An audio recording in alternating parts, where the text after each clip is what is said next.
The rain poured heavily as Arya hurried down the busy street, her thin jacket doing little to shield her from the cold. Her shoes were worn out, her bag heavy with textbooks, and her stomach growled from skipping lunch. Again. Life as a struggling university student was harder than she had imagined. Between her part-time jobs at the cafe and the library, she barely had time to breathe, let alone enjoy the carefree life her classmates seemed to have. But every day, without fail, she passed him. The silent beggar sat in the same spot near the old subway entrance, his head always slightly bowed, his hands folded in his lap. He never spoke, never asked for money, never even looked up, just sat there as if waiting for something or someone. Most people ignored him, stepping around him like he was part of the pavement. But Arya couldn't. There was something about him, the quiet dignity in his stillness, the way his eyes flickered with intelligence whenever someone passed by. That day, something inside her snapped. Maybe it was the way he shivered in the rain, or maybe it was because she knew exactly how it felt to be invisible. Without thinking, she stopped in front of him, opened her bag, and pulled out the sandwich she had packed for dinner. "Here," she said softly, holding it out. For the first time, the beggar lifted his head. His eyes, deep, intense, and startlingly clear, locked onto hers. For a second, Arya felt like he could see right through her, like he knew every struggle, every fear she had ever hidden. Then, slowly, he reached out and took the sandwich. He didn't say, "Thank you." He didn't smile. But, as Arya turned to leave, she could have sworn she heard him whisper something. Just one word, so quiet she wondered if she had imagined it. Arya didn't know why she kept stopping for him after that day. Maybe it was the way his presence felt oddly comforting, like a silent companion in her chaotic life. Or maybe it was the way his eyes, sharp, observant, seemed to soften whenever she approached. She started bringing him small things: a cup of coffee, a spare umbrella, leftovers, from her shift at the cafe. He never spoke, but he always accepted her offerings with a slow, almost reluctant nod, as if he wasn't used to kindness and didn't quite know how to react. One evening, exhausted after a double shift, Arya slumped down beside him on the pavement, too tired to care about the dirt staining her jeans. She didn't even know why she did it. Maybe because she had no one else to talk to. Her classmates were too busy with their own lives, and her family was miles away, struggling just as much as she was. So she talked about her lectures, her worries over tuition, the rude customers at work, the loneliness that gnawed at her, no matter how hard she tried to ignore it. He listened, not like people usually did, with distracted nods and empty reassurances, but with his full attention, his gaze never leaving her face. When she finally paused, breathless and a little embarrassed, he did something unexpected. He reached into his tattered coat and pulled out a small, worn notebook and a pencil. He scribbled something and handed it to her. "You're stronger than you think." Arya stared at the words, her throat tightening. It was the first time he had ever responded. She looked up, wanting to ask him 100 questions: why he never spoke, where he came from, why he was here. But before she could say anything, he shook his head slightly, as if warning her not to push. So she didn't. Instead, she smiled and whispered, "Thank you." From that day on, their strange friendship deepened. She began to see him not as a beggar, but as a mystery. A man who carried himself like someone who had once known power, yet chose to sit in the shadows. Sometimes she caught him watching the city with an expression she couldn't place. Not resentment, not sadness, but something almost like calculation.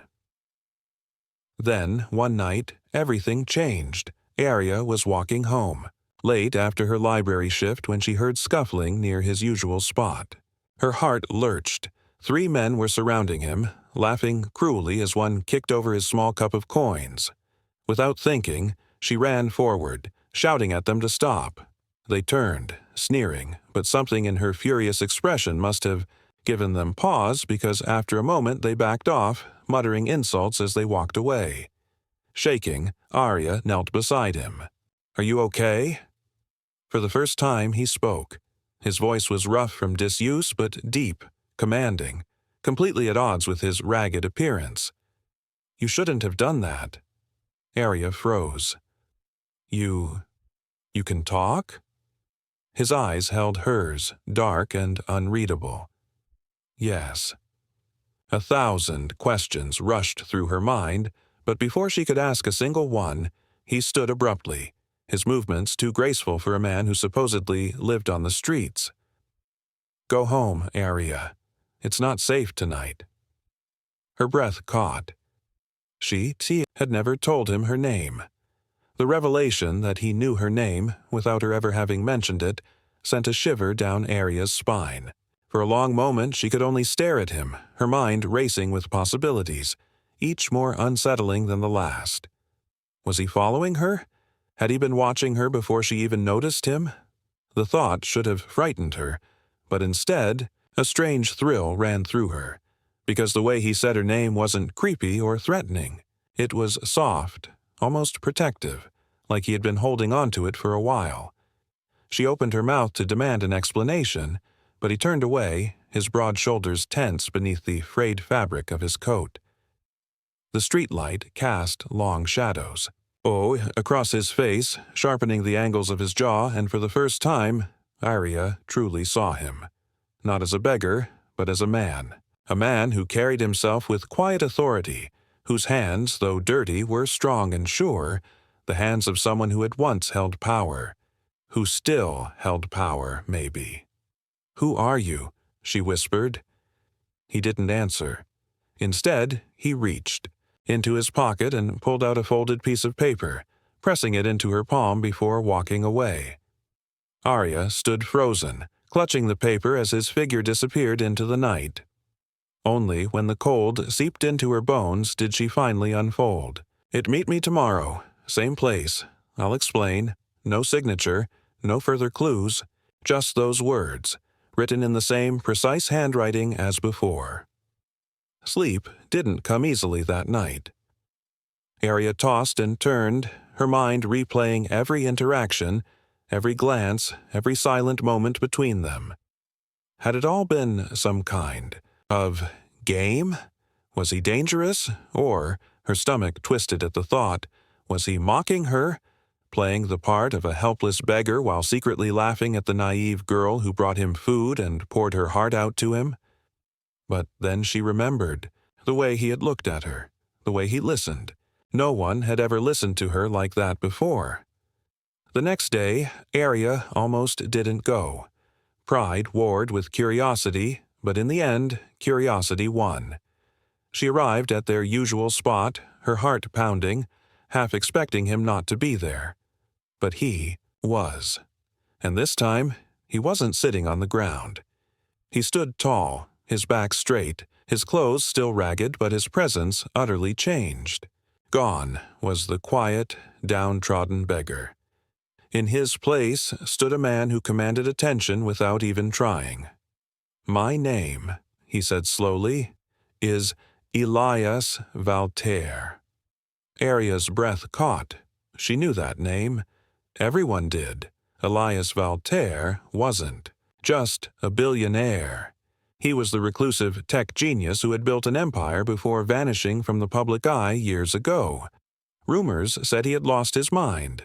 Others claimed he was dead, but he was here, standing in front of her, and he had been, pretending to be poor. The car door closed with a soft, final click, sealing Elias Valtaire back into the world of wealth and power where he belonged, leaving Arya standing alone on the sidewalk, the scholarship offer crumpled in her fist like a betrayal. The envelope felt heavy, as if it contained more than just paper. It carried the weight of everything unsaid between them, every moment she had believed in a connection that might have never been real. She wanted to throw it away, to prove to herself that she didn't need his charity, that she could make it on her own just as she always had. But the practical part of her, The part that had spent sleepless nights worrying about tuition and rent forced her fingers to loosen their grip. She couldn't afford pride. Not when this piece of paper could change her life. Days passed in a blur. Arya threw herself into her studies, into her shifts at the cafe, into anything that would keep her from thinking about him. But no matter how hard she worked, her mind kept circling back to the same questions. Had any of it been real? Had he truly valued her kindness, or had she just been a curiosity to him, a case study in human generosity? The uncertainty gnawed at her, making her snap at her co-workers, her focus fraying in lectures until her professors began to notice. She told herself she didn't care, that she would accept the scholarship, take the internship, and never think of him again. But then, one rainy afternoon, as she was shelving books in the library, her phone buzzed with a notification. A news headline. Elias Valterre breaks silence, announces return to public life with new foundation for underprivileged students. Her breath caught. There he was on her screen, clean-shaven and impeccably dressed, standing at a podium in front of a crowd of reporters. But it wasn't the polished image that made her hands tremble. It was what he was saying. This foundation was inspired by someone who, despite having very little, gave without hesitation, he said, his voice steady but his eyes searching the crowd as if hoping to find someone. Someone who reminded me that real change doesn't come from wealth or power, but from ordinary people choosing to be kind in a world that rarely rewards it. Arya's heart pounded. He was talking about her. He had to be. But before she could process what that meant, the camera panned to the side, revealing the name of the foundation displayed on a large screen behind him. The Area Grant Initiative. The world seemed to stop. Her name. He had used her name. The phone slipped from her fingers, clattering onto the desk, and the sound echoed through the silent library like a gunshot. The sound of her phone hitting the desk seemed to jolt Arya back to reality. But her mind was still reeling, caught between disbelief and something dangerously close to hope. She fumbled to pick it up, her fingers clumsy as she rewound the news clip, half convinced she had misheard. But there it was again, her name in bold letters, tied to a foundation that would undoubtedly change countless lives. The realization that Elias had not only remembered her but had built something so significant in her honor sent a rush of emotions crashing through her. Pride, confusion, anger, and beneath it all, a warmth she couldn't suppress. She barely made it through the rest of her shift, her thoughts a tangled mess. By the time she stepped out into the evening air, the rain had softened to a drizzle, the streets glistening under the amber glow of streetlights. She walked without direction, her feet carrying her toward the old subway entrance out of habit, though she knew he wouldn't be there. The spot where he had once sat was empty now, just a stretch of damp concrete. Arya hesitated, then sank onto the cold steps, hugging her knees to her chest. She had so many questions, but no way to ask them. He had vanished back into his world of private jets and boardrooms, and she was just a student again, invisible in the grand scheme of things. Or so she thought. The low purr of an engine made her glance up. A sleek black car, the same one from before, was idling at the curb, its passenger window rolling down slowly. Her breath hitched.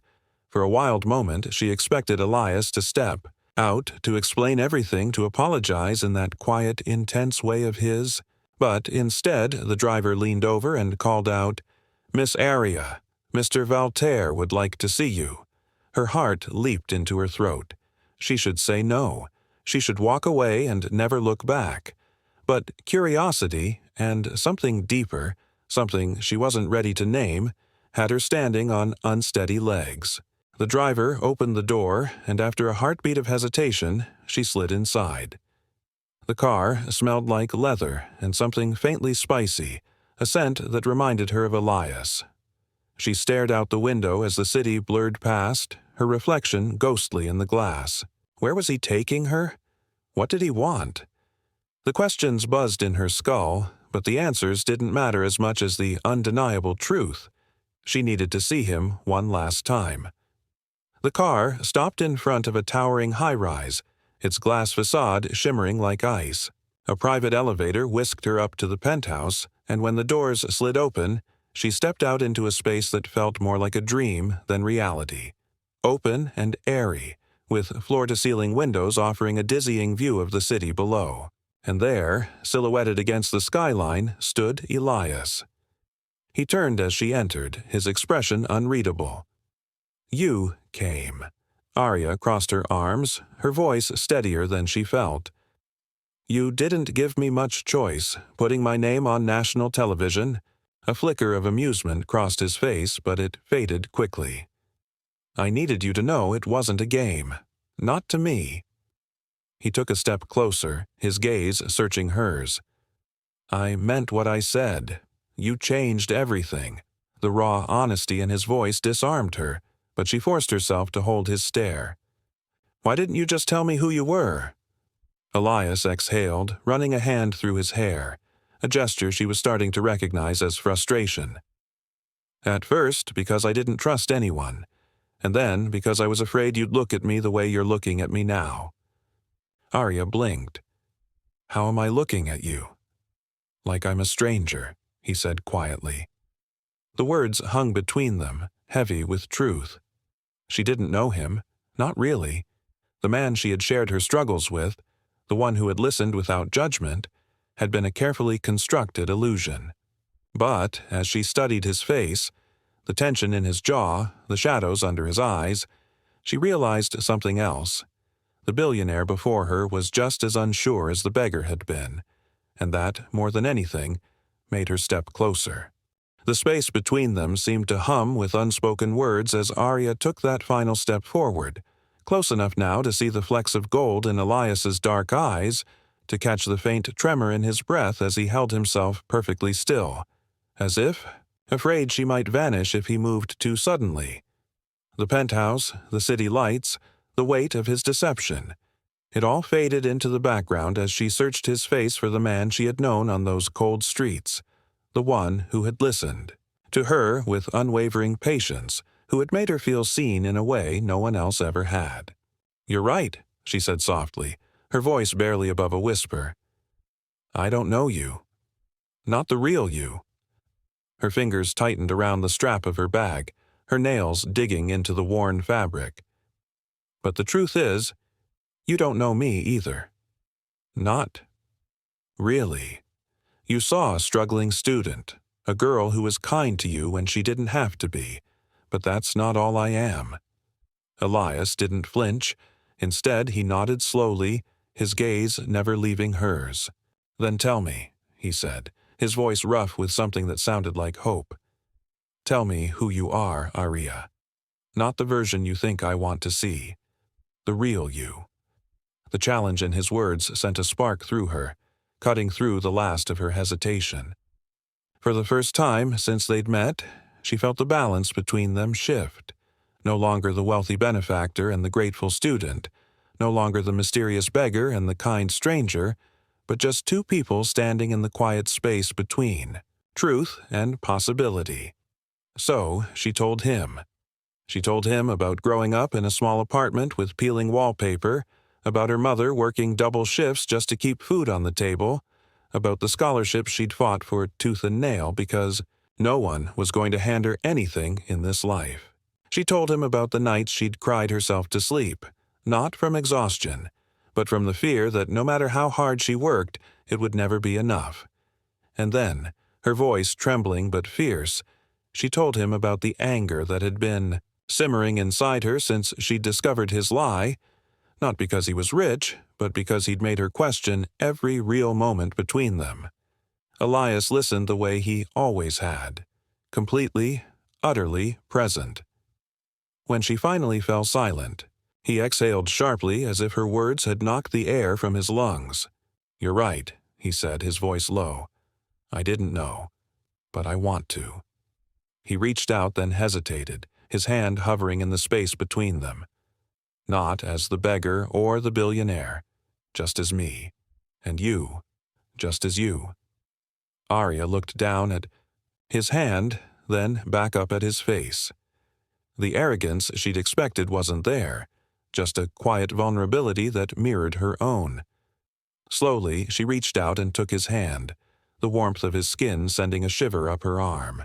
"Okay," she whispered, and in that moment, with the city sprawled out beneath them and the weight of their secrets finally laid bare, something new began. Not a fairy tale, not a charity case, but something far more fragile and real. A chance to start again, this time with no masks between them.